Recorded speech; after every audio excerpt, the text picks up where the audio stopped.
Doctor. வாங்கம்மா. கௌசல்யா தேவி நீங்க தானா? ஆமா. என்னம்மா பண்ணுது? டாக்டர் நேத்துல இருந்து ஒரே வயிறு வலி. சரிங்க. அதான் டாக்டர். கை நீட்டுங்க.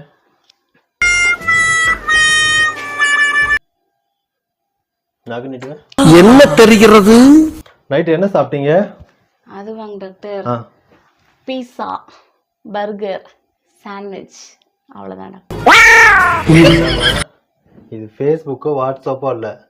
ஹாஸ்பிட்டலுக்கு வந்தால் என்ன சாப்பிட்டேன்னு டாக்டர்கிட்ட உண்மை சொல்லணும். உண்மை சொல்ல என்ன சாப்பிட்டேன்? 4 புரோட்டாவும் சிக்கன் குருமாவும் சாப்பிட்டேன் டாக்டர். அதான் சொல்லு. இங்கிறது கண்டாத தின்னு வந்து வயிற்று வலிக்குது, வாந்தி வருதுன்னு சொல்லி. இனிமேல் இந்த மாதிரி கண்டதையும் திங்காம நைட்டு அளவா இட்லி, தோசை, சப்பாத்தி இந்த மாதிரி சாப்பிடுங்க. 2 மாத்திரையும் ஒரு செட் டானிக் எழுதியிருக்கேன். சரியா?